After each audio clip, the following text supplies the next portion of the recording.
बहुत से लोग 25 साल की उम्र में मर जाते हैं और उन्हें तब तक दफनाया नहीं जाता जब तक कि वे 75 साल के नहीं हो जाते।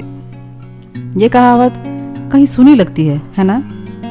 यह प्रसिद्ध उद्धरण अमेरिका के पहले पोस्टमास्टर जनरल की है, मगर हम में से अधिकांश लोग उन्हें आमतौर पर संयुक्त राज्य अमेरिका के राष्ट्रपतियों में से एक मानने की गलती कर बैठते हैं। अमेरिका में शायद वही एक ऐसे एकमात्र शख्स हैं जो राष्ट्रपति ना होकर भी राष्ट्रपति के रूप में जाने जाते हैं। हाँ दोस्तों, बेंजामिन फ्रैंकलिन ने कभी प्रेसिडेंसी का पद नहीं संभाला।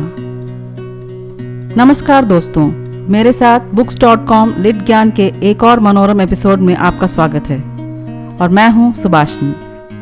आज मैं आपके लिए एक ऐसे साधारण व्यक्ति की दास्तान लाई हूं जो आया तो था अज्ञात वातावरण से, लेकिन अपने आविष्कारों से उसने पूरी बौद्धिक दुनिया को चकाचौंध कर दिया। चलिए सुनते हैं बेंजामिन फ्रैंकलिन की आत्मकथा किताब की समीक्षा। मैंने यहाँ उनके जीवन के कुछ मुख्य किस्सों का खुलासा किया है। 6 जनवरी 1706 को मिल्क स्ट्रीट बॉस्टन में जन्मे बेन परिवार की 8वीं संतान थे। उनके पिता जोसाया के कई विभिन्न व्यवसाय थे। वे मोमबत्तियां बनाने और बेचने का काम करने के साथ साथ साबुन बॉयलर भी थे, मगर अमरीकी कॉलोनी में जाने से पहले उनका कपड़ों की डाइंग का व्यापार था। वे अपनी दूसरी पत्नी एबेया फॉल्जर के साथ इंग्लैंड से अमेरिका आए। उनकी पत्नी घर और उनके 10 बच्चों की देखभाल करती थी। हम सभी जानते हैं कि बेंजामिन फ्रैंकलिन अमेरिका के नागरिक कार्यकर्ता थे, लेकिन हम में से कितने जानते हैं कि मिस डू गुड उनका पेन नाम था। राजनयिक और राजनीतिक विचारक बनने से बहुत पहले 12 साल की उम्र में बेंजामिन अपने भाई जेम्स की प्रिंटिंग शॉप में अप्रेंटिस के रूप में काम किया करते थे। बेन ने न्यू इंग्लैंड करंट पत्रिका में लिखने की अपनी इच्छा व्यक्त की। यह पत्रिका उनके भाई प्रकाशित किया करते थे, लेकिन उन्होंने साफ इनकार कर दिया। जब कोई और चारा नहीं था, बेन ने साइलेंस डू गुड नामक एक विधवा की झूठी पहचान बनाई और उसके नाम से अभिव्यक्ति की स्वतंत्रता के पक्ष में पत्र लिखना शुरू किया। मिस डू गुड की लोकप्रियता बढ़ी, मगर जब उनके भाई को उनकी इस शरारत का पता चला तो वे उन पर खूब नाराज हुए। बाद में जब मिस डू गुड को पाठकों से शादी के प्रस्ताव आने शुरू हुए तो फ्रैंकलिन ने इस खेल को खत्म करना उचित समझा। क्या आप विश्वास करेंगे कि अमेरिका के एकमात्र संस्थापक जनक जिन्होंने सभी 4 प्रमुख दस्तावेजों पर हस्ताक्षर किए जिनके कारण संयुक्त राज्य अमेरिका का गठन हुआ, उनके पास केवल 2 साल की औपचारिक स्कूली शिक्षा थी? इन दस्तावेजों में स्वतंत्रता की घोषणा, फ्रांस के साथ गठबंधन की संधि, 1783 में ग्रेट ब्रिटेन के साथ शांति संधि और संयुक्त राज्य अमेरिका के संविधान शामिल हैं। क्या आप विश्वास कर सकते हैं कि इतने बड़े बड़े डॉक्यूमेंट्स में साइन करने वाले बेंजामिन ग्रामर स्कूल में सिर्फ 1 साल पढ़े थे? फ्रैंकलिन का परिवार उनकी पढ़ाई का खर्च नहीं उठा सकता था और इसीलिए 10 साल की उम्र में वे स्कूल से बाहर आ गए। वह एक स्व सीखिया आदमी थे, सेल्फ टॉट मैन, जो हमेशा आत्म सुधार के तरीकों की तलाश करते रहते थे। विज्ञान और साहित्य के जुनून के अलावा फ्रैंकलिन अंग्रेजी, फ्रेंच, लैटिन, इतालवी और स्पेनिश सहित 5 भाषाओं में बात कर सकते थे। अगर आपकी भी पढ़ाई किसी कारणवश छूट गई है, चिंता करने के बजाय इस प्राकृतिक अशिक्षित जीनियस से प्रेरणा लें। औपनिवेशिक अमेरिका में घरों को अंगीठी द्वारा गर्म किया जाता था। जब फ्रैंकलिन ने देखा कि इसके लिए ढेर सारी जलाऊ लकड़ियों की आवश्यकता पड़ रही है, तो 1742 में उन्होंने एक स्टोव का आविष्कार किया। यह एक मेटल लाइन्ड अंगीठी थी जो कमरे के बीचों बीच खड़ी की जाती थी। ये एक खुली अंगीठी की तुलना में अधिक गर्मी, कम धुआं और कम लकड़ी का उपयोग करती थी। यह कास्ट आयरन की भट्टी कमरे के बीच से सभी दिशाओं में गर्मी विकीर्ण कर सकती थी और उसकी लोहे की दीवारें गर्मी को सोख लेती थी, जिसके कारण आग बुझने के बाद भी लंबे समय तक कमरे में गर्मी रहती। सन 1730 में एक जहाज में आग लग गई। आग घाट में फैली और एक गोदाम सहित 3 पड़ोसी घर भी जल गए। इस घटना के बाद फ्रैंकलिन सामुदायिक सेवा की हिमायत करने लगे। सन 1733 में पेंसिल्वेनिया गैजेट में उन्होंने एक लेख लिखा जिसमें उन्होंने चर्चा की कि आग रोकने और आग से संपत्ति बचाने के लिए बेहतर तरीकों और संगठित नागरिकों का एक समाज या समूह की आवश्यकता है। 7 दिसंबर 1736 को उन्होंने यूनियन फायर कंपनी की सह स्थापना की।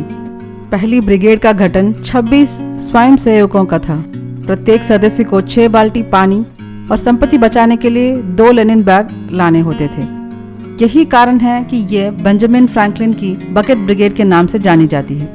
इस तरह उन्होंने अमेरिका के पहले स्वयंसेवक फायर फाइटिंग एसोसिएशन की स्थापना की। फ्रैंकलिन अपने जीवन काल में एक प्रसिद्ध बहुश्रुत थे, जैसे कि प्रिंटर, पोस्टमास्टर, राजदूत, लेखक, वैज्ञानिक और संयुक्त राज्य अमेरिका के संस्थापक पिता। इसके अलावा वे एक आविष्कारक थे जो आम समस्याओं का समाधान करते और नई तकनीक का नवाचार करते। 1746 में गलती से बिजली का झटका लगने के बाद वे अपना ध्यान बिजली के हमलों से इमारतों और उसके अंदर के लोगों को बचाने की संभावना पर केंद्रित करने लगे।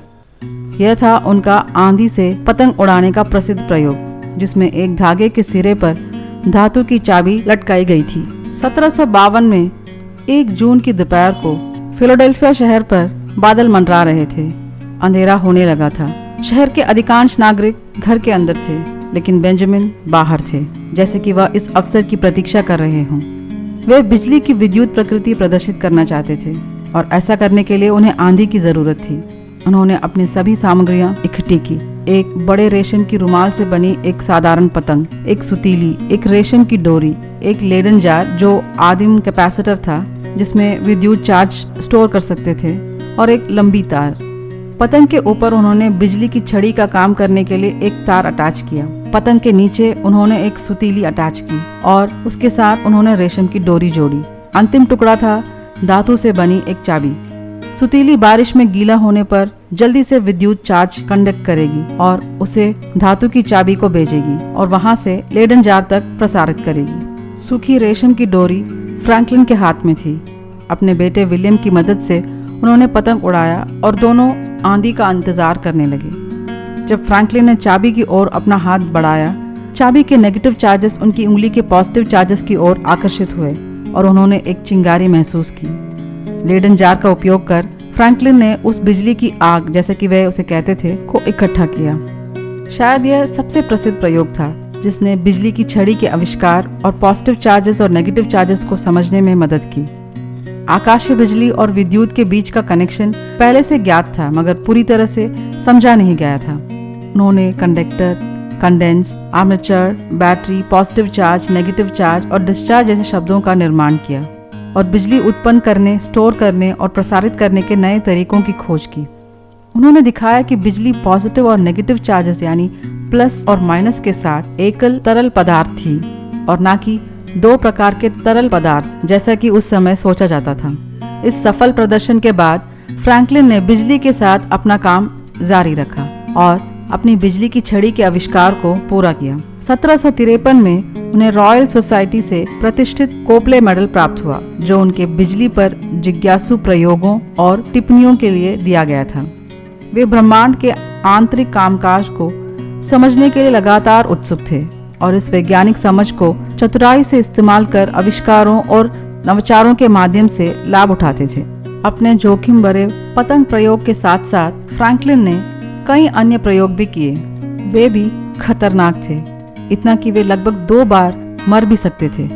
एक बार पक्षाघात से पीड़ित एक आदमी को ठीक करने के लिए उन्होंने बिजली के झटके का उपयोग करने की कोशिश की तब, और दूसरी बार जब उन्होंने बिजली से एक टर्की को मारने की कोशिश की तब।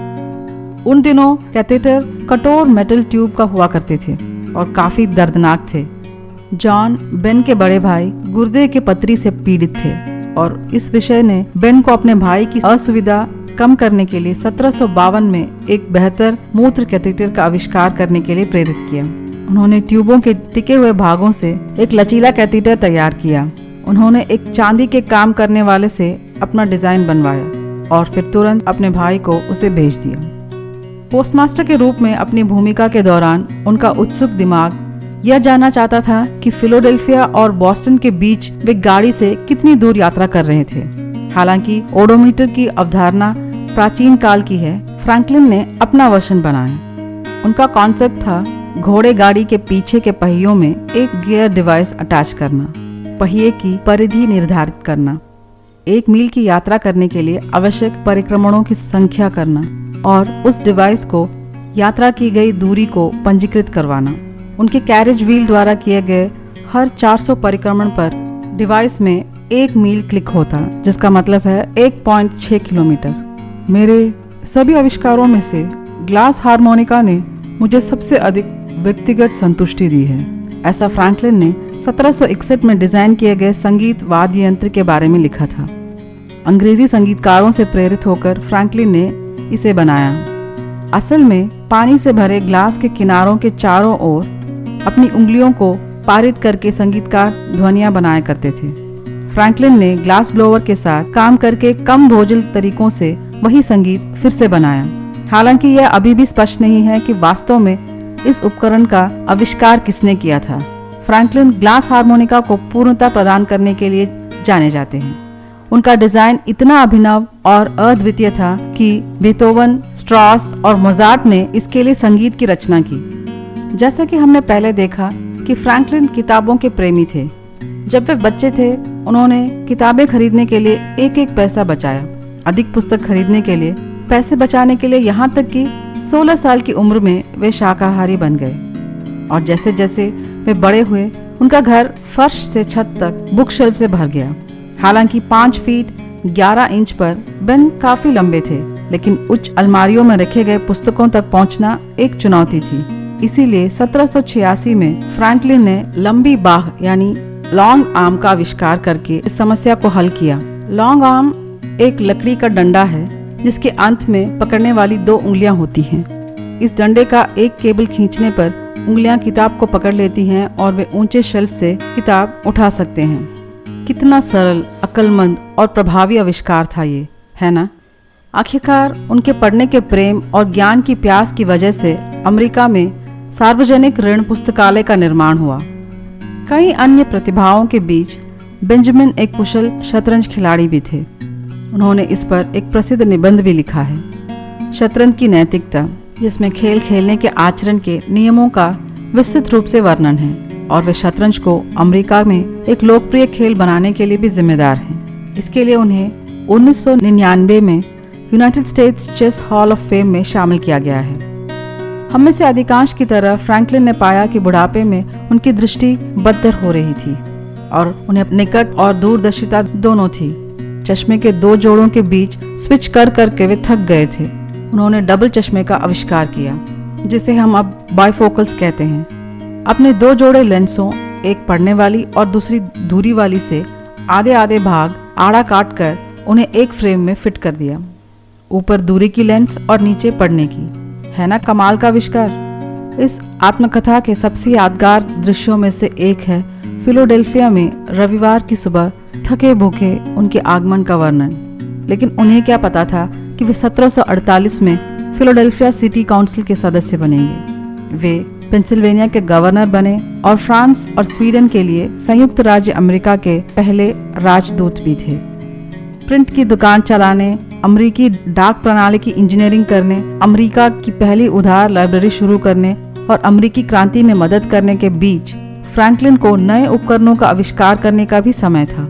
लेकिन उससे भी अधिक ताज्जुब की बात यह है कि उन्होंने अपने आविष्कारों को कभी पेटेंट नहीं करवाया। आज जहां हम अपने हर एक छोटे से काम के लिए मान्यता के लिए तरसते हैं, उन्होंने गर्व से घोषणा की थी कि जो कोई भी उनके विचारों से पैसे कमाना चाहता है वह ऐसा करने के लिए स्वतंत्र है। उन्होंने अपने आविष्कारों को जनता के लिए उपहारों के रूप में देखा। जैसा कि हम दूसरों के आविष्कारों के लाभ से काफी आनंद लेते हैं, हमें अपने किसी भी आविष्कार से दूसरों की सेवा के अवसर से हर्षित होना चाहिए और ऐसा हमें मुफ्त रूप से और उदारता से करना चाहिए। ऐसा उन्होंने अपनी आत्मकथा में लिखा है। इसमें कोई आश्चर्य नहीं कि वे 18वीं शताब्दी के सबसे सम्मानित और चुनिंदा अमेरिकियों में से एक थे। लेकिन पश्चिमी दुनिया में भी वे सबसे प्रसिद्ध और प्रभावशाली राजनीतिज्ञ थे। वह 19वीं शताब्दी के अनगिनत कारीगरों और स्वनिर्मित व्यवसायियों के नायक बन गए और जब 1790 में उनकी मृत्यु हुई तो 20,000 से भी अधिक लोग उनके अंतिम संस्कार में शामिल हुए। वैसे यदि आपने अपने माता पिता को यह कहते हुए सुना है कि early to bed early to rise makes a man healthy, wealthy and wise, यानी जल्दी सोना और जल्दी उठना एक आदमी को स्वस्थ, अमीर और बुद्धिमान बनाता है तो यह फ्रैंकलिन के पुअर रिचर्ड एल्मनाक से ही है, जो उनके द्वारा सामान्य हित में प्रकाशित एक पैम्पलेट है। इसमें पाठकों के लिए मनोरंजन के साथ साथ हाउ टू डू गाइड, व्यवहारिक सुझाव, कहानियाँ, ज्योतिषीय पूर्वानुमान और ब्रेन टीजर्स शामिल थे। अमेरिकी फेडरल रिजर्व और दुनिया भर के केंद्रीय बैंकों में बेंजामिन फ्रैंकलिन के पेपर करेंसी पैम्पलेट में दिए गए कॉन्सेप्ट आज भी उपयोग किए जा रहे हैं। फ्रैंकलिन ने अपने बेटे को अपने पूर्वजों और अपने जीवन की परिस्थितियों से परिचित करने के लिए यह आत्मकथा लिखी थी, लेकिन साल 1757 में उन्होंने इसे अधूरा ही छोड़ दिया और इसमें कई महत्वपूर्ण तथ्यों को रिकॉर्ड नहीं किया। पुस्तक के अंत में वर्षानुसार एडिटर ने उनके जीवन के मुख्य घटनाओं को सूचीबद्ध किया है। आशा है कि आपको यह समीक्षा पसंद आई होगी और आप हमारा फेसबुक, इंस्टाग्राम पता तो जानते ही हैं। आप हमें books.com/subhashini@gmail.com पर उन पुस्तकों की सूची भेज सकते हैं जिनकी आप समीक्षा चाहते हैं। अंत तक बने रहने के लिए धन्यवाद। Books.com के अगले एपिसोड में मिलते हैं। तब तक सायोनारा।